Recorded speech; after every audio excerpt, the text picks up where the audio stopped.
Welcome to the Megacast, our live daily TV, radio, and streaming show talking about all things Oakland County and the state of Michigan. I'm Tyler Kieft.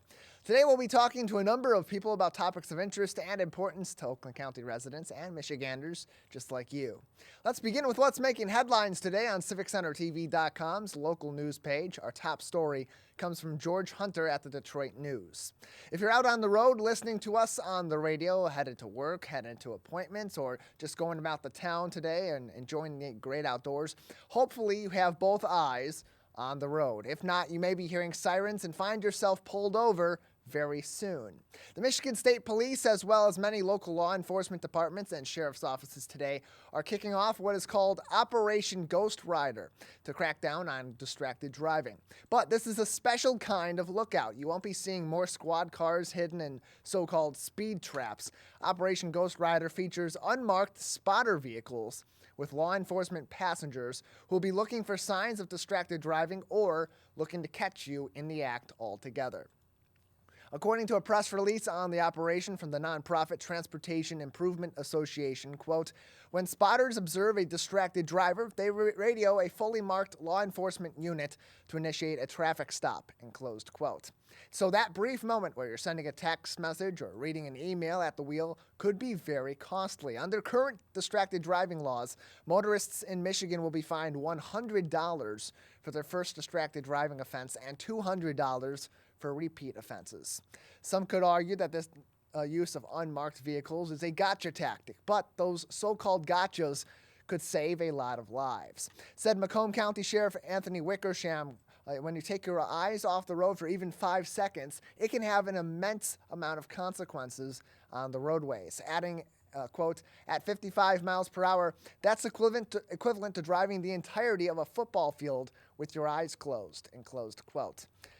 The U.S. Department of Transportation reports that distracted drivers are 23 times more likely to be involved in a crash than the average driver, and that recent metrics are showing, even in the pandemic years with fewer drivers out on the road, accidents, and especially deadly accidents, were actually on the rise. We previously have talked about that with Lieutenant Mike Shaw from the Michigan State Police chapter here in our local area on that issue. We talked to him about that in February. CivicCenterTV.com/Megacast or our on-demand page is a great place to go for that information and some of the reasons behind why these accidents are on the rise. And one of the big culprits that Lieutenant Shaw had said to me then was distracted driving. So that's one of the many purposes for Operation Ghost Rider happening not just here in Oakland County, but throughout southeastern Michigan and communities all around our local area and in cooperation with the Michigan State Police. So that also means on the highways, the so-called Ghost Riders that will have unmarked vehicles with law enforcement officials inside looking for if you are driving distracted with your phone or with other devices or otherwise distracted driving altogether on our roadways to try to crack down on some of these issues that at the worst can be disruptive on the road. At the best can be disruptive on the roads, and at the worst can be deadly. Operation Ghost Rider that's why Operation Ghost Rider is such a high priority for state police and our local cops. Said Transportation Improvement Association CEO Jim Santilli, quote, we can save lives by simply keeping our eyes on the road and our hands on the wheel at all times. We hope Operation Ghost Rider will further educate the public about the dangers of distracted driving, and closed quote. Plenty of more information on Operation Ghost Rider and many of the communities that are participating also quoted in this article from the Detroit News. That's on our website, CivicCenterTV.com, on our local news page. Also making headlines on our local news page today from Janelle D. James at Bridge, Michigan. Following the passage of 3 gun reform bills in recent weeks, Michigan Democrats in the legislature say the job is not yet done addressing the issue of gun reform in the state of Michigan. The legislature recently sent 2 bills to be signed by the governor, one regarding safe storage of firearms and the other implementing universal background checks for those purchasing weapons in the Great Lakes state. Both of those pieces of legislation have been signed by the governor. Additionally, a so-called red flag law also passed through the legislature recently, although it is yet to be sent to the governor's desk. Next on the gun reform agenda for the Democrats, who hold both majorities in the state's House and the Senate, are banning sales of large-capacity magazines, preventing domestic abusers from owning firearms, and holding gun manufacturers liable for deadly acts of gun violence. Some of those goals may be more lofty than others, tougher mountains to climb in the process of enacting further gun reform measures in the state of Michigan. Additionally, getting a look at is Michigan's open carry law, which gun safety advocates are calling for our state leadership to take a second look at, especially as it regards to holding weapons in public places. The loftiest of the goals of all of them that are listed there and others that were not discussed in this article is clearly holding manufacturers liable for what happens with the weapons that they produce after they are out of the hands of the manufacturer and sold to consumers. Said State Senator Rosemary Bayer, a Democrat from Keego Harbor, quote, "It's all about how do you write the legislation to accomplish the goal of holding them responsible in a way that would hold up in court," end closed quote.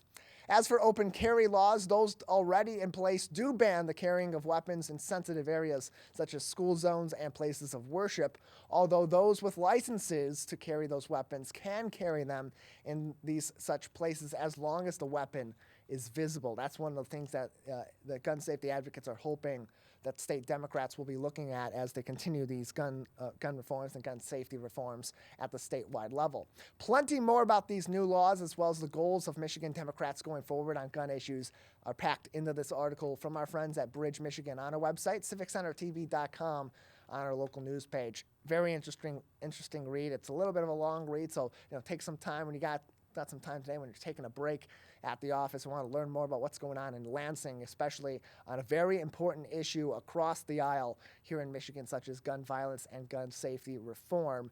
That can be found on our local news page on civiccentertv.com. Click through and make sure to check out that article today on our website from Bridge, Michigan. Our good friends over there did a great job reporting on this and have a lot of detail on what is already been through the pike in Lansing and what is being considered now as those next steps as Democratic leadership here in the state of Michigan continues to put a big aim on addressing gun violence in our state on a legislative basis. Additionally, making headlines today from Beth LeBlanc and Carol Thompson at the Detroit News. Late last week, Michigan State University's Board of Trustees struck down a request from Attorney General Dana Nessel's office to obtain over 6,000 unredacted documents regarding complaints surrounding former MSU doctor and convicted sexual predator Larry Nassar. This is not the first time that MSU's trustees have denied the Attorney General's office documents as they continue to investigate and look into what led up to these crimes at a public university. Nessel and her team took over this investigation from former State Attorney General Bill Schuette from the previous administration, whose office first received a denial of these kinds of documents being sent to their office over 6 years ago. MSU Board of Trustees President Rima Vassar said that the decision on Friday was denied among the reasons why because of ongoing litigation regarding the Larry Nassar scandal and those sexual assaults that occurred on MSU grounds, saying, quote, "Anything that is factual is FOIA-able, Freedom of Information Act, obtainable at this point with the exception of attorney-client privilege documents. We are still in litigation, so that litigation has implications in terms of client privilege. Right at this moment, we are not prepared to waive attorney-client privilege," end closed quote. Vassar also expressed concern about re-traumatizing Nassar's victims by releasing these documents, although she said that she has not been in contact with any of the victims who have expressed such concerns. Said Attorney General Dana Nessel on the denial of these documents, she has, quote, "literally no idea," end closed quote, "why the request would be denied." Victims and advocates are not satisfied with the decision from MSU's Board of Trustees, said Rachel Denhollander, the first to publicly accuse former Dr. Nassar of his horrendous crimes, quote, "No, MSU, you are not sorry," she said in a tweet, continuing on, "You are choosing over and over to refuse transparency and truth to the hundreds of children you allowed to be assaulted by your doctor. There are multiple ways that we could set this up to get answers in a trauma-informed and truthful way. You simply refuse." Plenty of more very pointed statements at the Board of Trustees from victims of Larry Nassar, from advocates for the victims and from others involved, including more details on past denials of these sorts of documents being sent to the Attorney General's office, both under the current Democratic administration under Attorney General Dana Nessel and the former Republican administration in the AG's office under Bill Schuette. Plenty of more in this article. Highly suggest you read this from the Detroit News by clicking through on our website on our local news page on civiccentertv.com. Finally, making headlines today on our local news page on civiccentertv.com from John Macarone at the Oakland Press.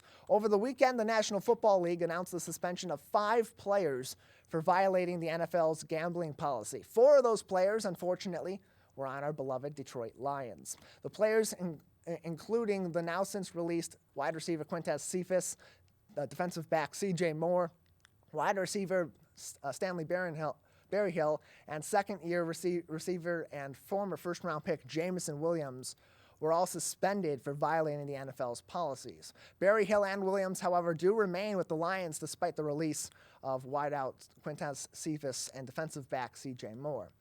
Jameson Williams, after playing only a portion of his rookie season due to injury from his college football playing days at Alabama, will now face a 6-game suspension in the upcoming season for betting on non-NFL games, however, placing those bets while in a Lions practice facility, which is a violation of the league policy. As a result, he will be suspended for the first 6 games of the upcoming season. So again, we'll only get a partial season's worth of reps on the field for the Detroit Lions when he was expected to make a big jump on this year's team and be that number 2 receiver behind Amon-Ra St. Brown. Now, Lions brought in Marvin Jones Jr. Again, he's back with the team after a couple of years in Jacksonville. So that wide receiver core is not necessarily weak at this time, but certainly weakened by the loss of Jameson Williams for 6 games, and of course Quintez Cephas, who was down the depth chart but was getting some reps for the Detroit Lions last season. He's suspended indefinitely by the NFL for allegedly betting on NFL games, which is a even more egregious violation of the NFL's gambling policy. So he's no longer on the team. That's part of the reason why he, as well as defensive back C.J. Moore, were released altogether on top of their suspension and were simply kicked off of the team altogether, as opposed to Jameson Williams, who is suspended for 6 games but will presumably be back with the team following that suspension. Now, whether or not he should be suspended, that's not up for debate. He violated a league policy. He's aware of that league policy. All rookies are made aware of what the league policies are, what the collective bargaining agreement has put as parameters and rules for players' conduct on and off of team facilities, and he violated the rule. He should absolutely be suspended and held accountable for those actions. But the fact that he gets 6 games for simply not waiting until he got off of the Allen Park facility's campus for the Detroit Lions to place those bets on non-NFL games seems a little bit outside of the realm of fairness. It seems a little bit ridiculous, frankly, because the difference between 6 games being suspended and not being suspended at all, not getting even so much as a slap on the wrist for placing bets on sports, was him driving out of the Lions facility, pulling over at the nearest convenience store or gas station or Piggly Wiggly or wherever he's going and placing that bet there instead. If that's the difference between not being suspended, being fined,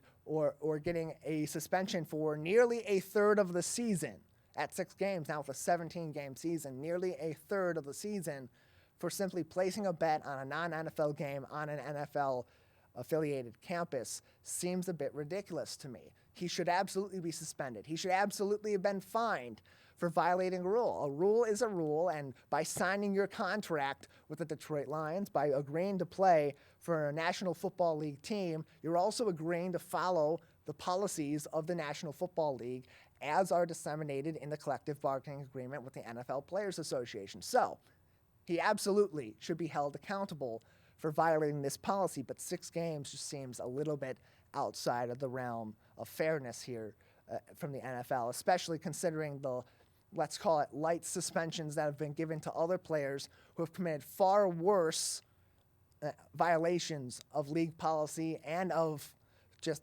basic human decency in recent years. You think of guys like Deshaun Watson, a quarterback for the Cleveland Browns, with over 25 alleged sexual assault allegations against him, got 11 games in a suspension, so nearly twice as that. If you're saying that this is 50% as bad as that, you're out of your mind, frankly, in my humble opinion.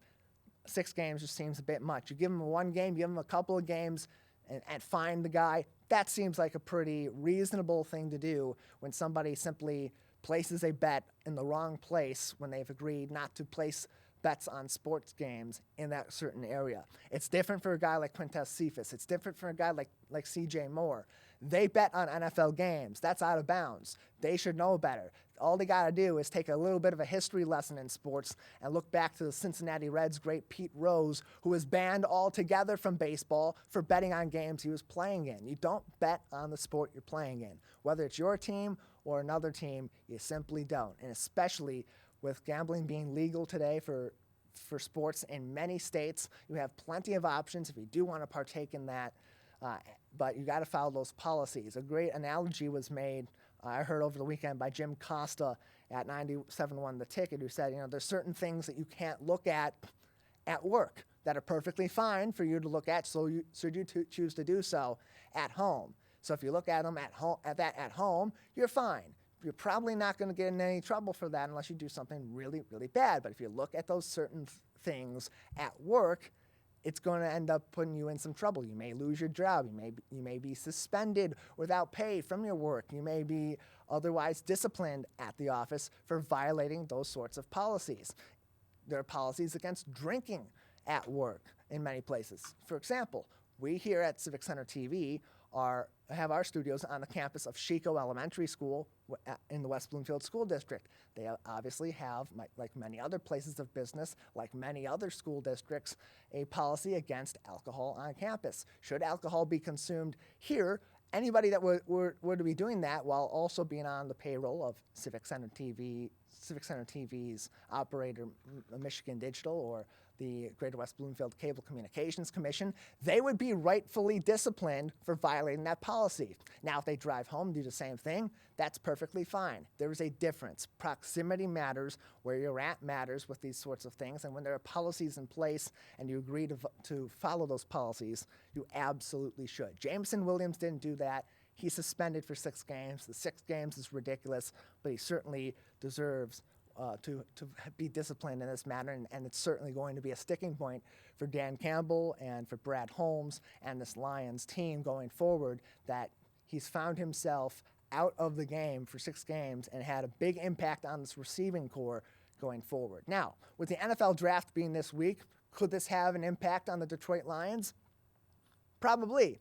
I would think the Lions are going to look to fill at least one wide receiver position during the NFL draft. Whether or not it's a high pick is yet to be said. Do I think the Lions are going to go and look for a guy like Quentin Johnson out of TCU at number 18? They got 2 first-round picks, number 6 and number 18. Certainly not at number 6. That would be a really big surprise if they took a wide receiver that high, especially given that Jameson Williams will be back in the 7th game, presumably, barring any other issues that may or may not pop up, such as injury and the sorts. So that would seem like a very big panic move to me. Same thing with going at number 18 and taking a guy maybe like Quentin Johnson, because you have 2 first-round picks. You want to address immediate needs. You want to take maybe the best player available. Hey, look, if the best player available at number 18 happens to be a wide receiver and you take a wide receiver, that's no harm and no foul to me if it's clearly the best player available. But if maybe you've got a couple of your target guys from high in the draft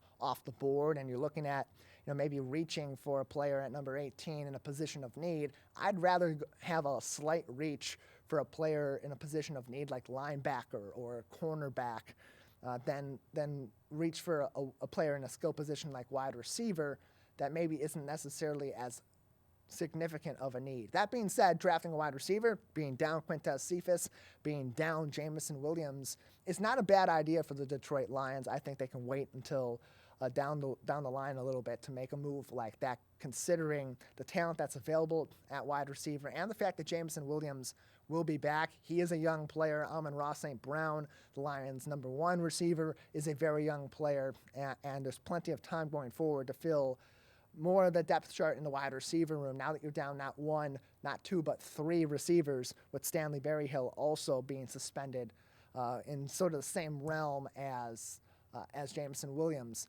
for betting on non-football games while on Lions premises, which is against NFL policy. So plenty more on this violation by Jameson Williams, most notably, but also by several other Lions players that broke over the weekend from the Oakland Press on our website, civiccentertv.com, on our local news page. In addition, all of our top stories from today are on the page as well, and we'll have all the top stories coming up in the entirety of this week before our live shows every single day. CivicCenterTV.com on our local news page, along with public health information from the COVID-19 crisis and more from the CDC, the MDHHS, and locally from the Oakland County Health Division. We have a great show ahead on today's edition of the Megacast. Coming up next, we'll be talking parenting with Forrest Levy from the Teaching Circle. Stay tuned. This is the Megacast. How can you get involved with upcoming elections? West Bloomfield Township wants you to join the ranks as an election inspector.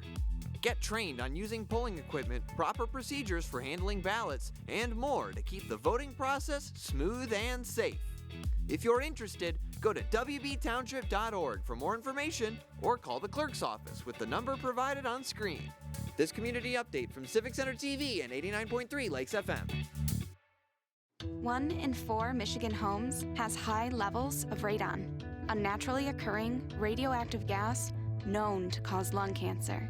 It doesn't matter where you live or what type of home you have. You won't even know it's there unless you test. So don't wait.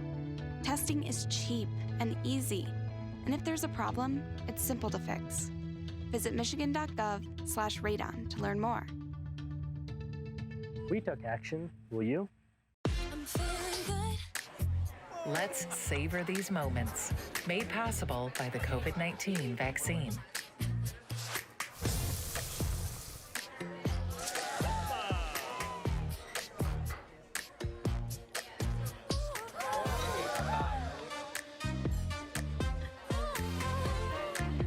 Keep the dining out going by keeping yourself protected and your COVID-19 vaccines up to date.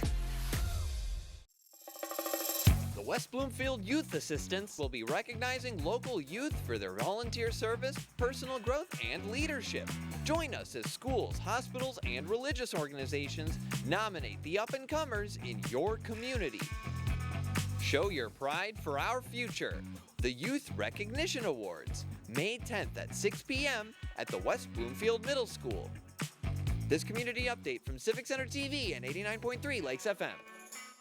Hello, nose. My nose knows is when somebody uses the bathroom. Mom, all we need is flush. Ooh, I smell cookies.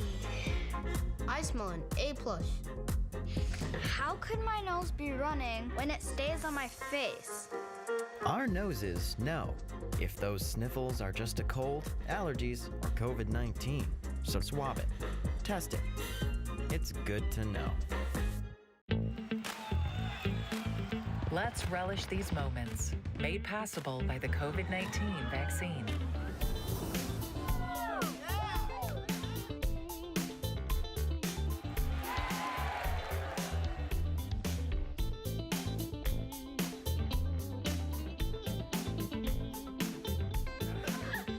Keep the festivals going by keeping yourself protected and your COVID-19 vaccines up to date. It's that time of year, Lakers. Gather round to honor our community's volunteers at the 51st Annual Michigan Week Awards. Countless members of the communities of Orchard Lake, Keego Harbor, Sylvan Lake, and West Bloomfield give their time and talent daily without regard for recognition. Catch the live broadcast May 12th at 7 a.m. on CivicCenterTV.com or on Comcast Channel 15 and AT&T Channel 99.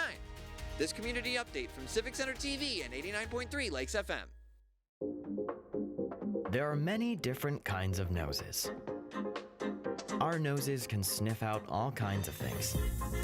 Good things and bad things. Your nose knows if those sniffles are just a cold, allergies, or COVID-19. So swab it. Test it. It's good to know. Can I ask you a question? Why do you want to get the COVID-19 vaccine? I don't like getting sick. The virus will die. It will be easy to not catch it. Keep my family safe and keep playing soccer. Because I love being vaccinated. What's your hope for everyone? I hope everybody gets the vaccine. To keep safe and strong. Be happy, having fun everywhere. Everyone stay safe and hope you get the vaccine.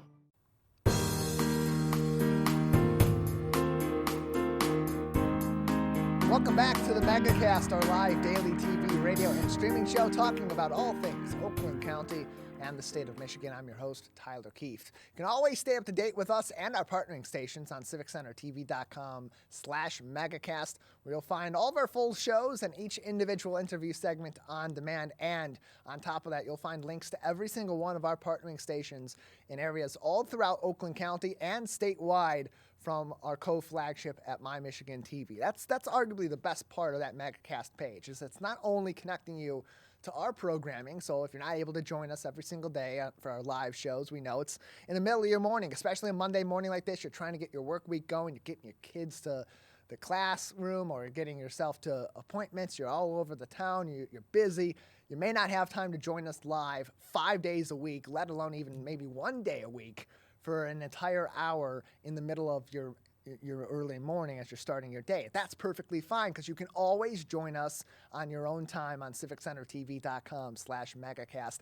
And you get to learn more about every single one of our partnering communities here and learn about things that are going on day to day in Lake Orion and Orion Township from ONTV in northern Oakland County, other things happening in the Lakes area outside of our 4 communities.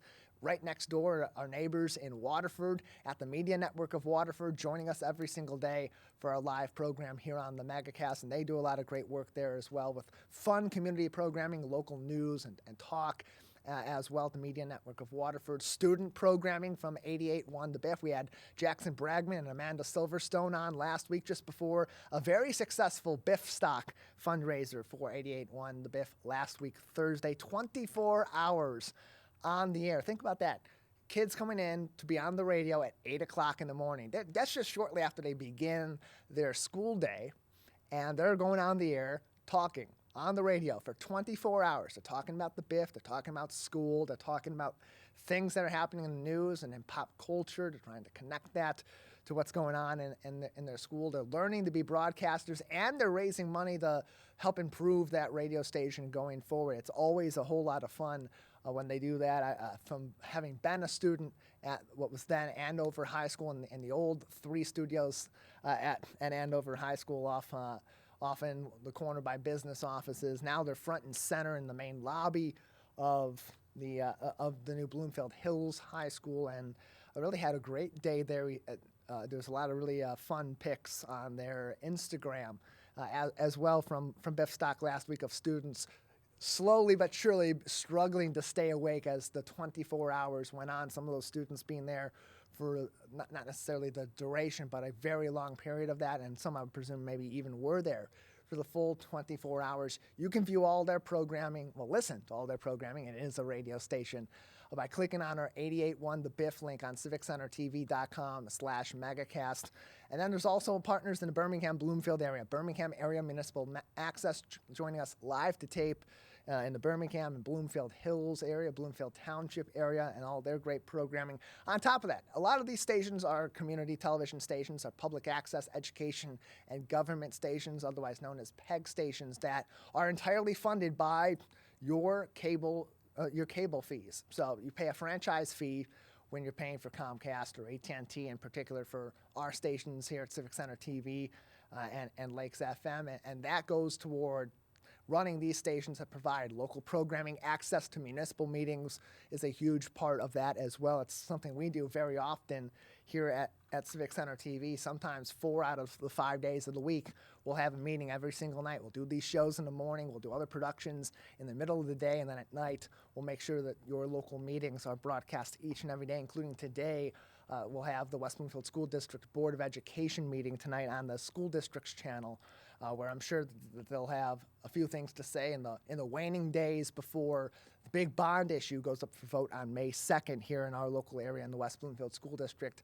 Of course, they had a previous bond that helped build that great new middle school on Orchard Lake Road, looking to improve some of their elementary schools too, and more information can be found on what is in that bond if you're either just hearing about this and want to learn more, or if you are going to the polls on May 2nd and want to get some basic information from the school district, WBSD.org. But again, to go back to our Megacast page, plenty of resources from across our local area, whether you're watching our program or not. There's so many great original programs about your community from our partners, and of course we encourage you to join us each and every day. Joining us now on the Megacast is someone that's got plenty of information on helping you improve your parenting and your relationship with your kids and helping their learning. So we'll take one more quick break, and on the other side we'll talk to Forrest Levy from the Teaching Circle. Stay tuned. This is the Megacast.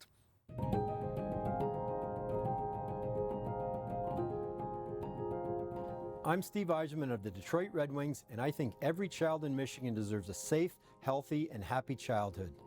Can we build a state where Children Trust Michigan isn't just a name, but something our kids believe? Please support Children Trust Michigan as the voice for children and families by visiting the website to learn more.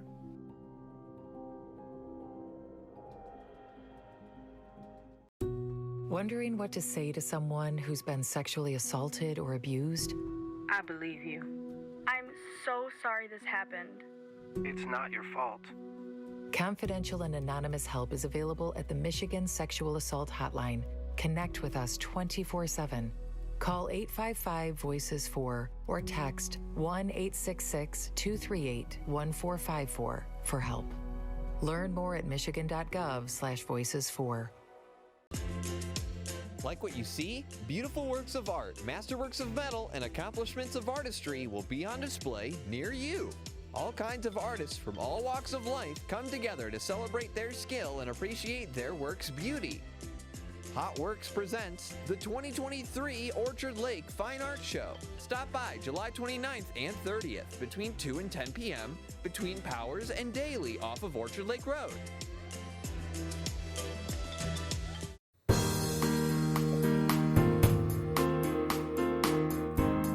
Welcome back to the Megacast, our live daily TV, radio, and streaming show talking about all things Oakland County and the state of Michigan. I'm your host, Tyler Kieft.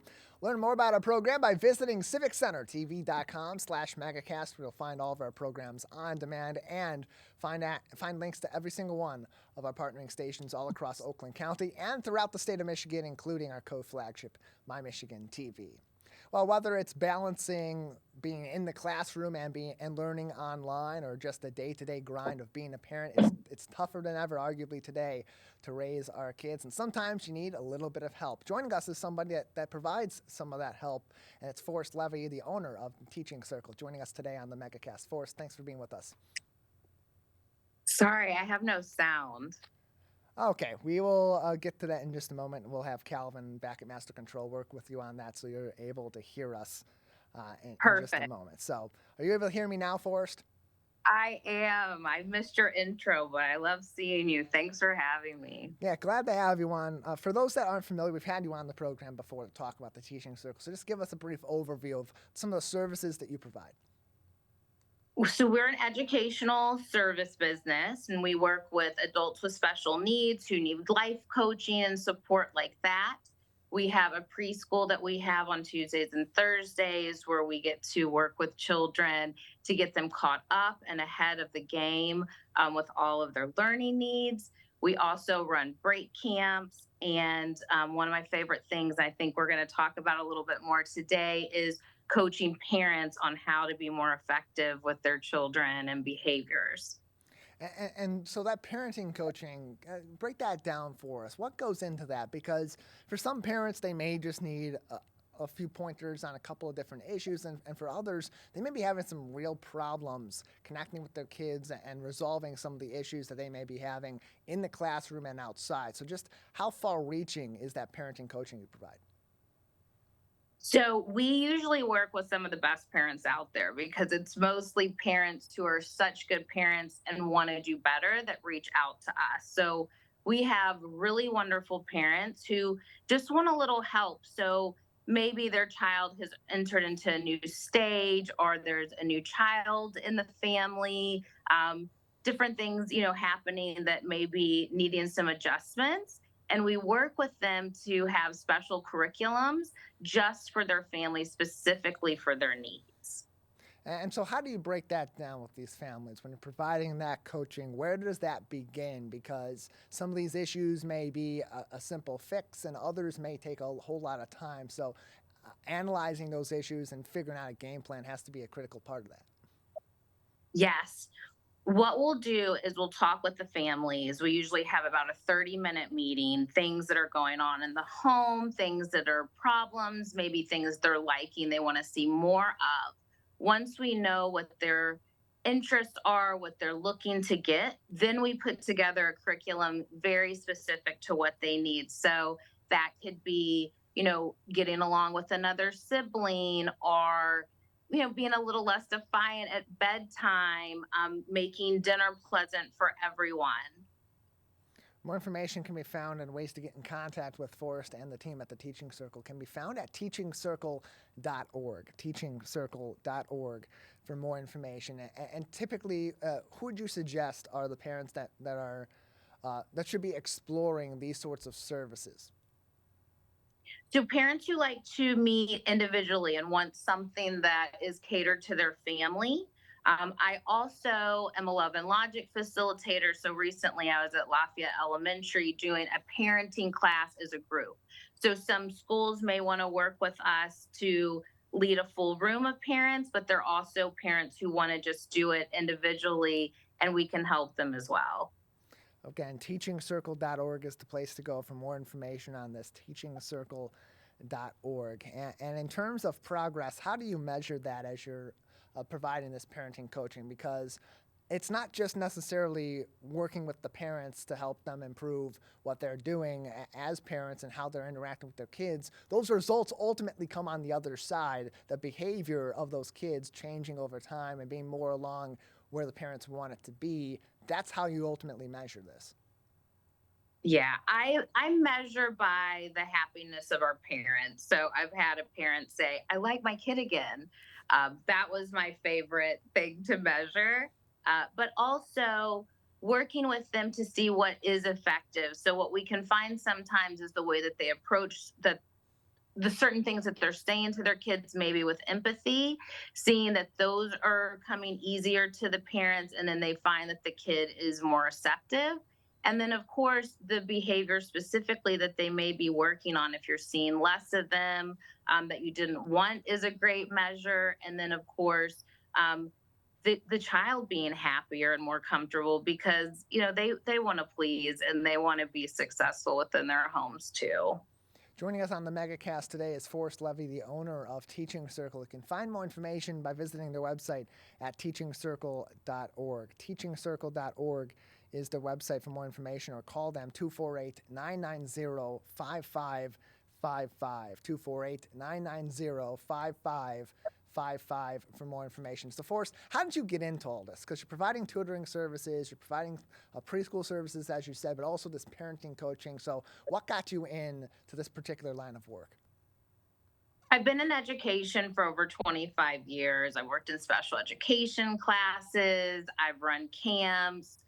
Been a director of an early childhood center and worked with families privately as well. And when the pandemic started to change everything for us, like even for me as a parent, I realized that I wanted to focus more on what I could give directly. And when I went on my own and became a private educator, I've been able to be more effective. I've been able to work directly with families and with kids to give them what they need. And those needs are different now. And so I really like staying ahead of the game and giving them what they want and need now that education is changing and all of our own needs have as well. And how does that factor into these services that you're providing? How has that changed, especially in recent years, as so much of these kids' lives are online, whether it's in the classroom, at home, or otherwise, even socially. So how does that also, this changing paradigm in education and in really just being a kid, how does that play into the services you're providing? We have seen that some of our kids, because of needing to stay home with the pandemic, were delayed socially. We've had kids come to us who weren't speaking, who really had not had an interaction with other children or had a secondary attachment. We were able to give that to them. We have very warm, educated teachers with degrees who work with our kids. We've helped these children go from non-speaking, not being very verbal, to speaking and, screaming with their friends, very appropriate social situations where they're, follow me or come play with me. We also are able to have small ratios, and that helps for kids who need a little bit of a catch up. As far as the parenting stuff goes, everything changed. Some of our stuff where we had communities with other parents changed, and we had a community then online. And now it's changing again because we're going back to in person, and it's changed the parenting dynamic all around. It's changed for our kids how they interact. And so working with families to adjust to these changes is something that we just love to do. And in terms of the results, how satisfying is it for you to see that big change that these parents may not have been expecting or may not have thought was possible? Because given your background in special education, we know that there's so much variability in what special education needs to provide to one kid versus another, in one condition versus another, with some having some significant cognitive issues and others having just some social issues too. That there's so much variability in that, and seeing some of those issues creep up in kids all across the board because of the pandemic. How has that past work of yours and that expertise of yours made this even more effective in today's issues and in the context of today's parenting and teaching? I love that question. Thanks, Tyler. So I would say that my background really helps because of the experience with special education, which I believe makes every person, we're all different. And so no matter whether you've been diagnosed with something or not, everybody needs their needs met individually. And so that's something for the last 25 years, it's very important and obvious to me. And so when I work with my families, I'm able to keep all of that in mind. And I think that really helps to break down some of the issues. What is this? What if this needs to be addressed specifically for this child or adult with special needs? And then what's a little different that may have been caused specifically by the pandemic or a lag in education? More information on Forrest and her services can be found at teachingcircle.org. That is teachingcircle.org for more information. Plenty of services in a number of different areas, including the parenting, coaching, and family parenting classes, individual life coaching skills, youth tutoring classes and camps, and more. We talked mostly about the parenting services, but give us a little bit of information on some of those other services too, if people are interested, and maybe outside of the parenting services and want to explore some of the other things that you may provide. So in addition to the parenting services, we can also train classrooms, we can train camp groups. So there have been times, where I've gone into camps, some of mine that I've run, some that I've been the director at, and I can work with those camps on how to give their staff some behavior tips, some ways of working with their group, running their programs.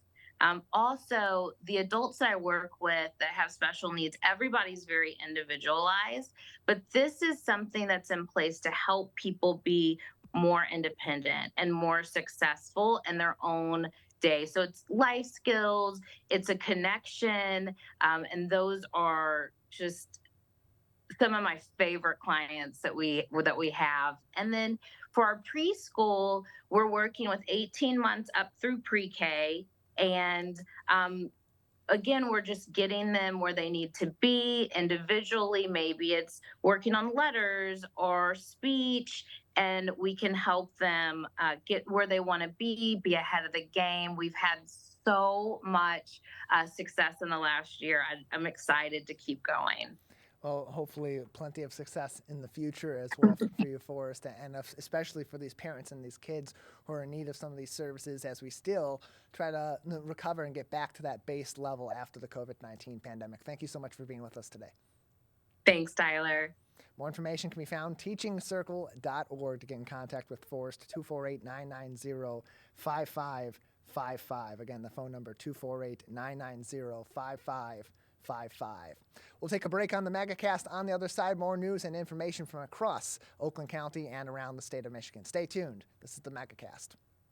Now that the vaccine is available for children 5 and up, why do you recommend it? Kids are part of the community and they can spread COVID. We're seeing both healthy children getting sick from the virus as well as children with underlying health conditions. They can easily bring the virus home to other people that are vulnerable and make them sick as well. This vaccine can change that and keep children safe. It's essential that your children get vaccinated to protect them, to protect your families, and to protect those in the community around you. In the face of COVID-19, staying healthy is important. And now the same is true in the face of flu. Influenza has the power to infect millions. But it's easy to protect yourself, your family, and your community. The flu vaccine is safe and effective. And with COVID-19 still around, it's essential. Together we can face flu season head on. Visit michigan.gov/flu. Many people are feeling overwhelmed and struggling with mental wellness these days. So be kind to your mind. Give yourself permission to breathe. Share your feelings. You are not alone. Have hope. Talk to a Stay Well counselor for free confidential help 24/7 through the COVID-19 hotline. Ronnie started doing prescription pills at the age of 15, and by 19, he died. If your child is struggling with drug use, try not to be too proud to reach out for help. Don't be worried about what the neighbor will think or your family. Just get your child the help they need. Sometimes it's the hard road to take, but the hard road is nothing compared to living with the fact that your child is no longer with you. There's hope and help at drugfree.org. Watch Civic Center TV with our brand new live captions. To turn on live captions, go to civiccentertv.com and click Watch Live. In your web browser, click on the Options tab in the top right and find the Accessibilities tab. Then just switch on live captions to heighten your enjoyment of our local programming. Thank you so much for watching Civic Center TV.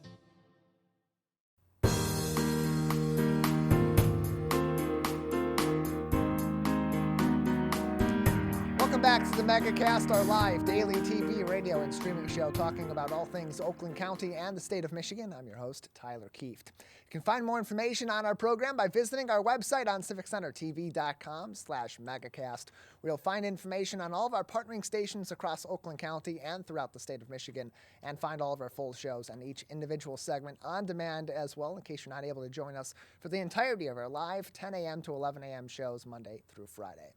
Joining us now on the program is one of our local leaders in the state legislature. Noah Arbit is a Democrat representing Michigan's 20th District in the Michigan House of Representatives and joins us now on the Megacast. Noah, thanks for being with us today. Hi, Tyler. Good to see you. Yeah, good to see you as well. As you got some news out of your office this week, you will be introducing, or you have introduced recently, some legislation regarding hate crimes in the state of Michigan. You're set to announce that legislation later on this week alongside Attorney General Dana Nessel. So tell us about this legislation that's addressing what unfortunately has become a growing issue in Michigan and throughout the U.S. Yeah, this is the legislation will be introduced this week, and we'll be announcing it on Wednesday alongside the Attorney General. This is something that is very important to our community here in West Bloomfield, as diverse as our community is. And we have seen rising hate crimes in the state of Michigan, and of course across the country as well, particularly targeting Black, Asian, LGBTQ+ and Jewish communities across the state. For the past 10 years, every year, year on year, we have seen a rise in hate crimes. And I think it's important just to sort of set the table on this. hate crimes are unique among crimes because they are always intended to send a message. And it's really important for us to send a message back that hate violence will not be tolerated in the state of Michigan. Of course, with hate crimes, there's not just one victim, there's an entire community that's also victimized. And that's really important to remember, right? And so our legislation will reform Michigan's hate crime laws, strengthen Michigan hate crime laws. This is, for all the people in West Bloomfield know that this is something that, I was talking about a lot last year during my campaign. And something's very personal to me as a member of the Jewish and LGBTQ communities. West Bloomfield actually has one of the highest rates of hate crimes or bias incidents in the state historically because we have such a diverse community here, and it's something that's really important to our community. Actually, the law that we have on the books right now, the Ethnic Intimidation Act, was passed in 1988 and was introduced by a Republican state representative from West Bloomfield 35 years ago. But our law has not been updated in the past 35 years. And so while we've seen this, rise, for the past few decades in particular, our legal architecture has not, kept up with best practices developed across the country. So it's really time for us to strengthen the law, to reform the law. One of the things that the Michigan Hate Crime Act, which is the legislation I'll be introducing this week, does is add, categories that, that can be based on hate crimes can be based on, including sexual orientation and gender identity and expression, but as well as physical and mental disability and ethnicity. And this is just so incredibly important to recognize that there's a larger group of people that are targeted with hate crimes than our law currently reflects. Also, it's really important to know that we are moving in a direction of restorative justice, and that's something an additional piece that this law brings to bear.